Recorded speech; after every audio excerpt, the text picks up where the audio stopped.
All right, I'm gonna make a quick. I'm gonna try to. Well, my people know me by now. When I do make videos, I hadn't posted an actual video in a while. I've been mostly been doing the live stream. So tomorrow on the live stream, I'm sure when some of y'all watch this video, that y'all probably gonna chime in on the live stream that I do on Sundays when I do them. Sometimes I do live streams on a Monday, sometimes I do it on a Tuesday. But I was doing this live stream today because I was actually, let me make sure this camera focuses on me. Sometimes that makes oh man, look at that lighting difference in the way. So let me see if it'll just the angle of the camera that'll get I don't know. Maybe that helps. Okay. I just didn't like the I don't know, maybe it might be the glare of the light. So anyhow, so basically I was down in Nashville today, and they were having it was like a vendor sale for gear, and it was at Columbia A Studios, which is on Nashville's on Music Row. And so it enlightened me to make this video. It kind of enlightened me to make this video because I was like, there's a few reasons why. Now, I'm going to talk about the few reasons why, but first I'm going to talk about my new perspective on the home versus commercial studio. Because I hadn't been to an actual commercial studio in a long time. Probably years, right? 4, 5, 6 years, maybe. I can't remember. It might have been 10 years. I can't remember last time. And the last time I've been to the recording studio was actually Blackbird. But Blackbird got so many.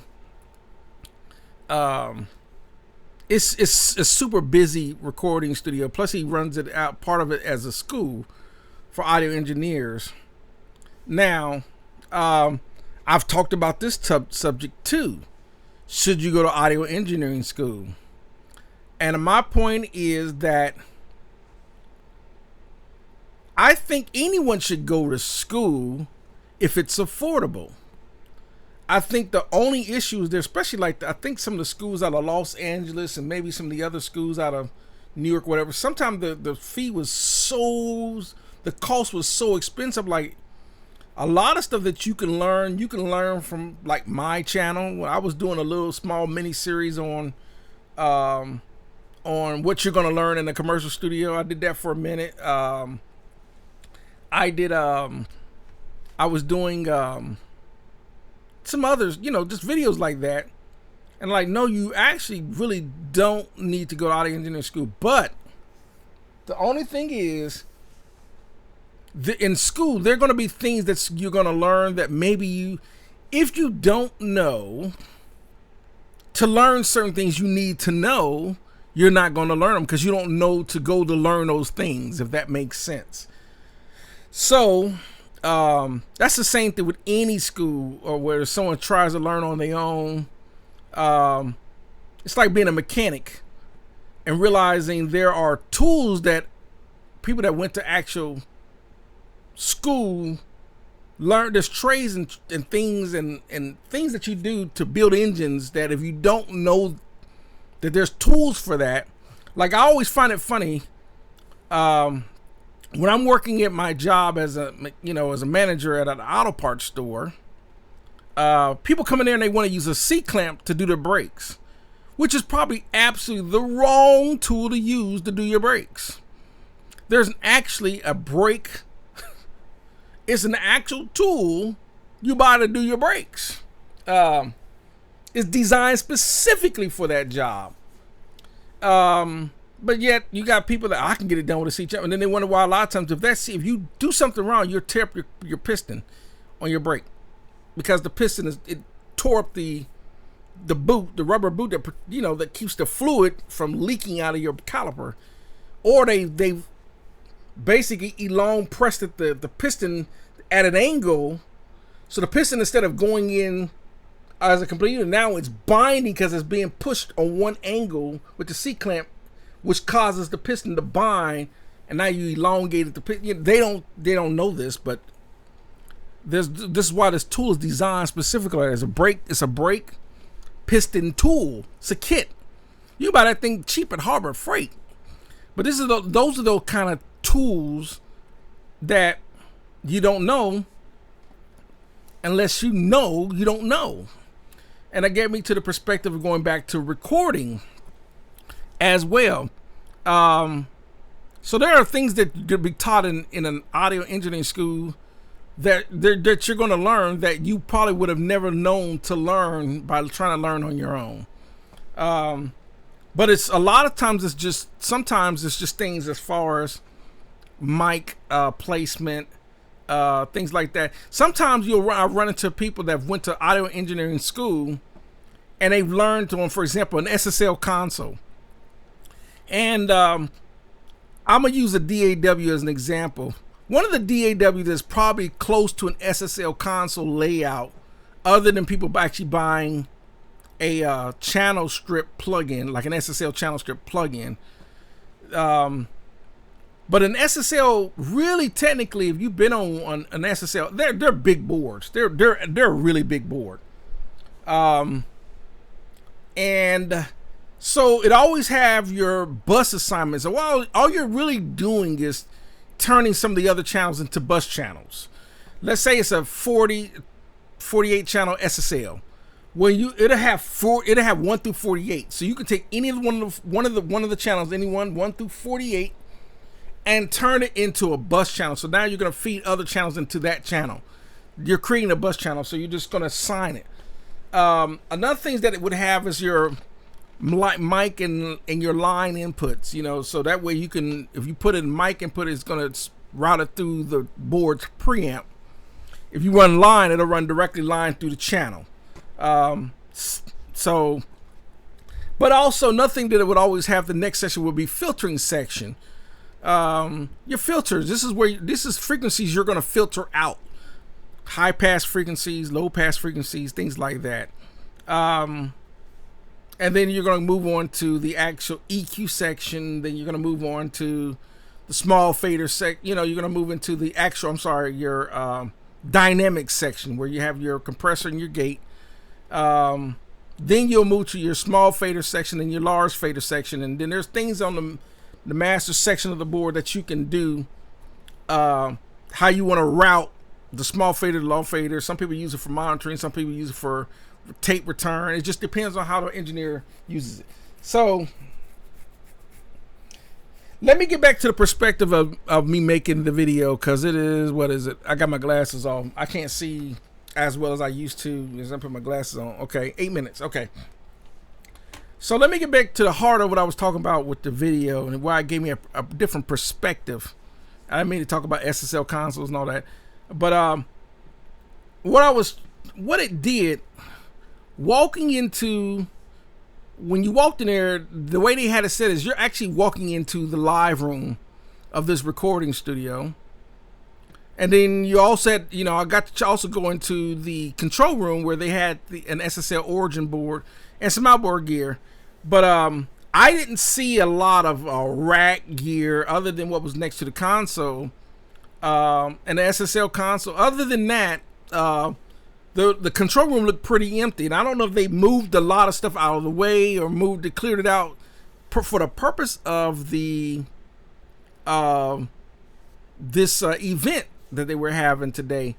Because when I first walked in there, and I was like, this is Columbia Recording Studio, one of the on Music Row in Nashville. And I was like, are they liquidating? And then of course they had to explain, no, they're not liquidating. No, part of this recording studio is still used by the university, Belmont University. I said, oh, okay, got it. So, but they said they host that event every year. I'm like, wow, because I'm under the, I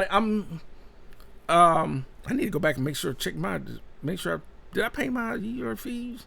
But I get notifications through AES all the time. That's how I knew to go to this event, because I get notifications to go to different AES events. So if you're an engineer, aspiring engineer, and you're not signed up with the AES, you should sign up, because it's a lot easier with AES than it is with NAMM. Becoming a NAMM member. So, what gave me a perspective was that normally I'm in my recording studio and it's just me. My new perspective was it was so nice to interact and network with different people, different engineers, different people that you meet, talk to this, just different people. And I was like, that's what I miss. A lot of times when I'm in here in my house and it's just me, it's just me. So I can't get any other feedback other than just what I'm hearing or doing. And sometimes you want other interaction feedback, right?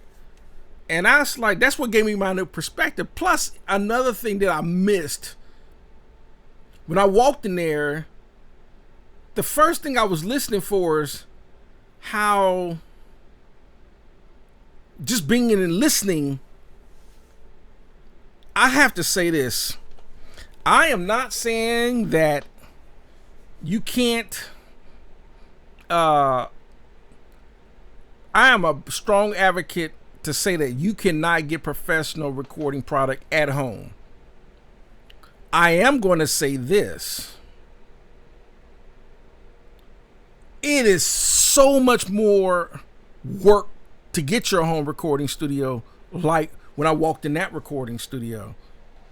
It's like it was one of those environments that I can immediately hear, like, yeah, this is where I know, just walking in there, even though they had a bunch of tables, I was going to take pictures of, just because it's a recording studio. That's why I brought my camera, and I got so distracted with talking to people and looking at different gear and all that. I forgot that, and I brought my camera. I brought a Canon 7D camera with me to take pictures of the event. And I'm like, but just in there, you could hear how professional the recording, the environment of the ambience of the room. And then while I walked in the control room, you could just the entire building, you can feel. It's almost like you can hear and feel a vibe. It was like a vibe. It was like with everyone in there. It was a vibe. Even though it was a gear selling event, the vibe in there. And I was like, man, this is what I miss. It's one of those recording studios that you like, man. Like I haven't been and doing actual recording in an actual recording studio. I haven't been in that in years to actually do recording since the 90s. But I was sitting there thinking to myself, I was like, wow, this is what I miss over being in the home. And another thing, I was like, man, if it was an up and running recording studio with, and then on top of that, I met a young man, and he was trying to, he really was, really wanted to, come up with ways to do his own home recording studio. And I was talking to him and about the room and everything else, and how what he wants to record and the gear and things like that. And I told him one of the biggest things is to try to get a console incorporated in your workflow, because you just won't regret the sound. And I said, even if you don't, because I told him I got a Behringer MX8000, and it's a Behringer, but it's applicable, a very applicable, for especially for doing home projects. It's not going to be a Neve or an API or an SSL or an Audient console or anything like that, because it's an entry level. But it's definitely in some aspects, especially when you're trying to do multi-tracking and all that, it's definitely going to enhance your workflow, especially when you're going to try to record a band. That console is going to help us. It's going to have onboard preamps, and more options than if you try to just do just your interface alone. But all things like that. But those are the things I want to talk about. But that was my perspective, my newfound perspective on the home recording versus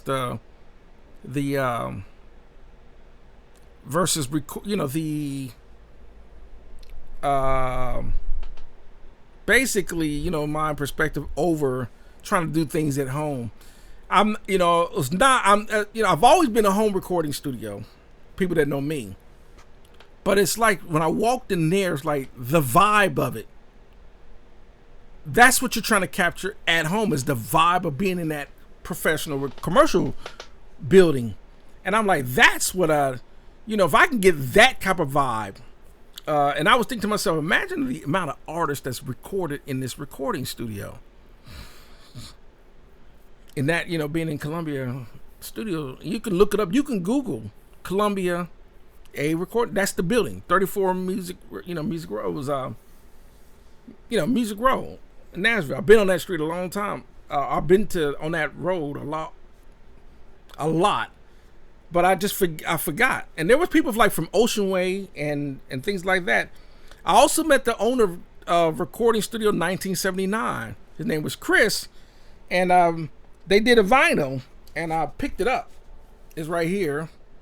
Welcome to 1979. He was selling these. It was $25 vinyl. And I'm going to listen to this. It's because it's vinyl. And I have a stereo, And actually...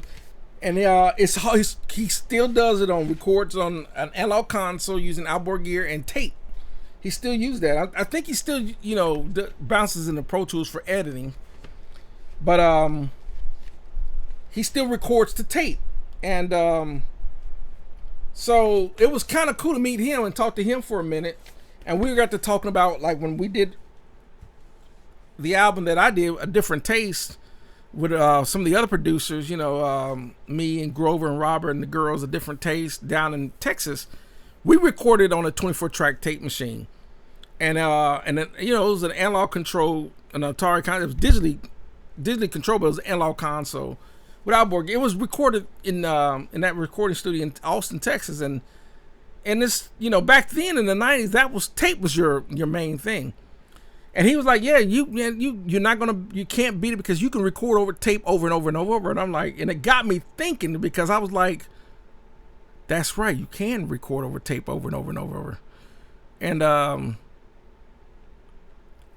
one thing I miss about tape. This is one thing people know me. I'm a big thing about being able to edit. That's why I'm a big pro DAW user. But at the same time, my only setback was editing that you can't do on tape. That was always my only downside to wanting tape. But I got to thinking, he said he missed about getting a 1/2-inch tape machine. And I know they do all the calibrating, they do all the they do all the work on them and all that. And I was like, a 1/2-inch 24-track tape machine versus a 2-inch tape machine. But even if you get a 2-inch tape machine, one thing I can say, and that's another thing I was going to say about my perspective, was I was thinking about all the thousands and actually millions of records. I was thinking about this. I'm going back to the 80s.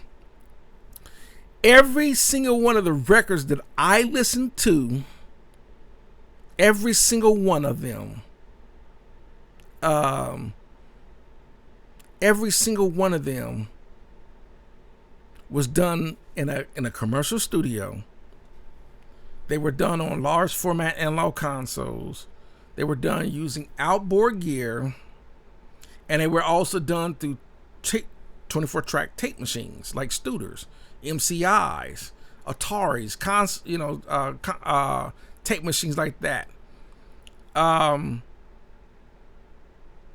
I was like, that I know there's tape saturation plugins and there are going to be a lot of people that are probably going to watch this video just not going to agree with the tape and outboard gear. They like, I'm perfectly happy, not even having a console.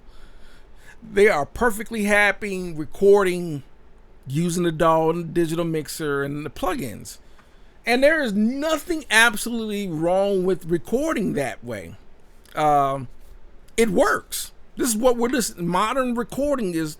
Modern recording today, 2025, is Logic Pro or Pro Tools or Studio One or whatever. Sound Toys or Isotope or IK Multimedia or whatever plugins, interfaces, whatever interface you're using. I have interfaces. Recording into your PC or Mac. That's modern recording, right? There are millions of people that record that way. But to get that authenticity of that analog sound that came from millions of records that I listened to, going all the way back to like Luther Vandross, to Freddie Jackson, to Michael Jackson, to SOS Band, even Fleetwood Mac, listening to Huey Lewis and the News, and the list is huge. Janet Jackson in the 80s and all that, listening to all those records. Every last one of those records was done in a commercial type studio on a large analog console with outboard gear and a tape machine. And that's just the way. And when I listen to those records, they sound amazing because there was a process. It was the way it was recorded on the front end. Using actual musicians. There were actual musicians playing these tracks. They would hire some of the best musicians, some of the best bass players, the best drummers. If it wasn't a band playing their own stuff, they hired session musicians to play. Nashville still does this to this day. The only thing that a lot of studios were kind of forced to switch to keep their studio functional flow-wise was to get AD to DA converters, which is an interface, and maybe or use something like like the Is Radar system, hard disk recorder, or something like that, a Mackie hard disk recorder, Tascam hard disk recorder, or whatever the case. There's something that had really nice converters and so forth. Other than that, it was still through the console and outboard gear.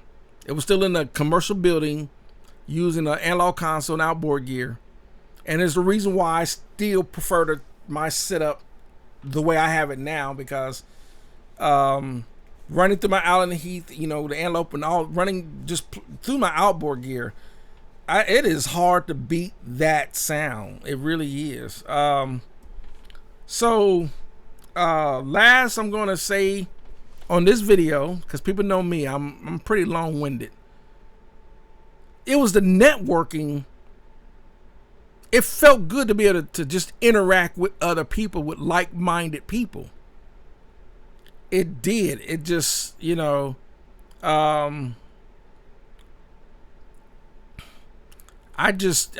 it's something about it. And like I said, especially if you're using a band or a lot of analog instruments, a saxophone,